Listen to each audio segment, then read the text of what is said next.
श्रोताओं, हमारे YouTube channel tales with Ranjit में एक बार फिर आप सबों का हार्दिक स्वागत है। श्रोताओं, नया साल हमारे दहलीज पर खड़ी है। क्यों न इस नए साल की शुरुआत हंसी एवं ठहाकों से किया जाए। इसलिए इस अवसर पर मैं आप सबों के लिए हंसने गुदगुदाने वाली कहानी इस साल के अंतिम दिन लेकर आया हूँ। साथ ही साथ आने वाले नए साल में आप खुश रहें, मस्त रहें। आपको तथा आपके पूरे परिवार को इस नए साल की बधाई हमारे तरफ से। Wish you a very happy new year. रात के बस 12 बजने ही वाले थे। शहर के उस मशहूर बियर बार में नए साल के स्वागत में लगता था पूरा शहर ही उमड़ पड़ा हो। सारा हॉल डिस्को लाइटों से जगमगा उठा था। हाथों में जाम से जाम टकराते युवक युवतियों का झुंड, बैकग्राउंड में डीजे पर बज रहे गाने। नए साल का पहला जाम आपके नाम पर थिरके जा रहा था।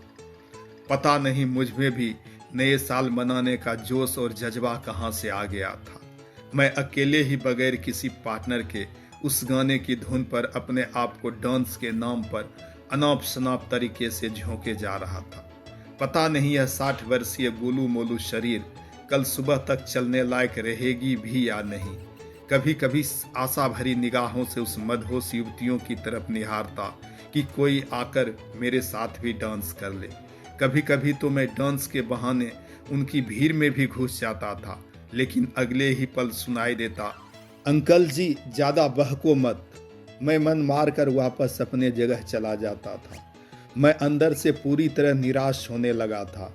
मैं सोचे जा रहा था, उम्र तो बस एक नंबर होता है, ये सब समझते क्यों नहीं है। तभी नए साल के आगमन के लिए काउंटडाउन शुरू हो गया था। मैं भी आधे अधूरे तथा बुझे मन से चिल्लाने में लग गया था। मेरा 60 वर्षीय शरीर अब तक लड़खड़ाने लगा था। शायद उटांग पटांग डांस करने के कारण शरीर का कुछ कल पुर्जा भी ढीला हो गया था। चिल्लाने के कारण खांसने भी लगा था। तभी अचानक हाथों में जाम लिए एक अत्यंत सुंदर युवती मेरे सामने प्रकट हो गई थी। वाह, आप कितने हैंडसम हैं। क्या आप मेरे साथ डांस करना पसंद करेंगे? मैं मुश्किल से किसी तरह अपनी खांसी पर रोक लगा पाया था। लगा दम घुट जाएगा, लेकिन अगले ही पल अपने आप को संभालते बोला, क्यों नहीं, क्या मैं आपकी नाम जान सकता हूं? उसने छूटते ही बोली, मोनिका। अचानक मेरा बेसुरा तंबूरा रूपी मुंह से निकलने लगा था, मोनिका ओ माय डार्लिंग। तभी अचानक लगा जैसे किसी ने मेरे शरीर को झकझोर कर रख दिया हो। मैं अचानक उठकर बैठ गया था। सामने श्रीमती जी खूंखार निगाहों से मुझे तारे जा रही थी। कौन है यह कलमुही मोनिका? तो इसी चक्कर में तुम अपने जुआरी दोस्तों के साथ आधी रात तक गायब थे। अब पता चला। मैं निसहाय की तरह निस्वार्थ भाव से डांट सुने जा रहा था।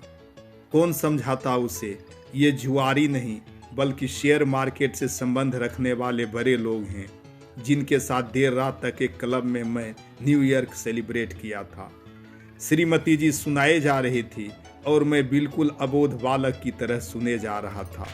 कुछ देर बाद अपनी प्रश्नों का जवाब न मिलते देख मेरे हाथों में एक बड़ा कटोरा थमाते बोली, जाओ जल्दी से दूध ले आओ, रात वाली दूध बिल्ली पी गई है, मुझे चाय पीनी है। सामने दीवाल घड़ी देखकर चौंक गया था। सुबह के 5 ही तो बजे थे। बाहर ठंड तथा कुहासे ने गदर मचा कर रख दिया था।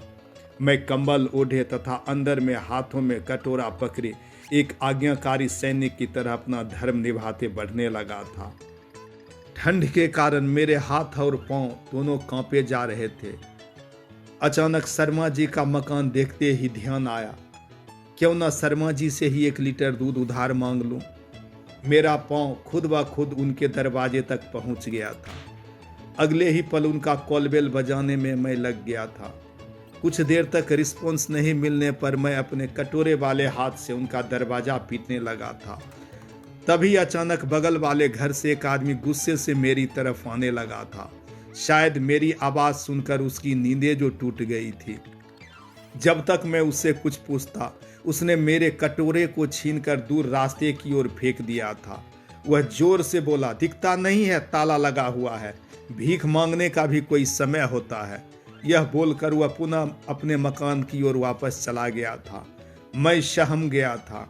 मैं किसी तरह अपनी बेइज्जती से बाहर निकलकर पुनः वह पिच का कटोरा उठा लिया था। कुछ देर बाद ठंड से ठिठुरते एक दूध वाली दुकान पर पहुंच गया था। दुकान का शटर आधा उठा हुआ था। मुझे आशा की किरण नजर आने लगी थी। मैं अपना धर उस अधखुले शटर के अंदर डाल दिया था। अंदर 2-3 लोग बेतरीब ढंग से सो रहे थे। उनके बगल में चखना तथा दारू की खाली बोतलें शायद रात वाली कहानी सुना रही थी। मैं डर के मारे बिना समय गंवाए अपना धर वापस निकाल लिया था। धुंध और ठंड लगातार बढ़ते ही जा रही थी। किसी तरह अपने आप को संभाले किसी खटाल की ओर चल पड़ा था। अचानक आग तापते लोगों को देखते ही मैं भी उस जगह पहुंच गया था। कुछ गरीब टाइप के लोग फटे पुराने कंबल ओढ़े आग ताप रहे थे। मैं भी कटोरा नीचे रखकर उनके बीच बैठ गया था। तभी उनमें से एक बोल पड़ा, इस इलाके में तुम कैसे आ गए? हम भिखारियों के परमिशन के बिना यहाँ कोई दूसरा भीख मांगने नहीं आ सकता है। अचानक मैं खड़ा होते बोला, भाई माफ करना, गलती हो गई, दोबारा से इस इलाके में नहीं दिखूंगा। तभी एक भिखारी अपनी आंखें लाल करते बोला, भाग जाओ, दोबारा ऐसी गलती मत करना। अगर ऐसी दोबारा कभी गलती की तो यहाँ से चलने के लायक भी नहीं रहोगे। जल्दीबाजी में मैं बगल बैठे कुत्ते की दुम पर अपना पांव रख दिया था। शायद उस कुत्ते को भी मुझ पर तरस आ गया था। तभी तो उसने मौन रहकर मुझे इस अपराध से माफ कर दिया था।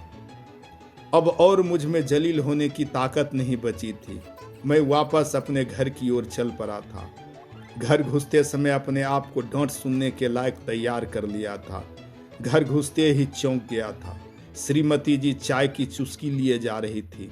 मुझे देखते ही प्यार से बोली, तुम्हारे आने में देर हो रही थी, इसलिए मैंने मुन्नी की मम्मी से चाय के लिए दूध उधार ले ली थी। नए साल के पहले दिन श्रीमती जी की मुस्कुराहट ही मेरे लिए सबसे बड़ा गिफ्ट था। श्रोताओं, यह कहानी कैसी लगी जरूर कमेंट कीजिएगा। अगर आज के टेंशन भरे माहौल में मैं 2 मिनट के लिए भी आपको गुदगुदा पाया तो यह मेरे लिए सबसे बड़ी उपलब्धि होगी। एक बार फिर आप सबों को हैप्पी न्यू ईयर। धन्यवाद।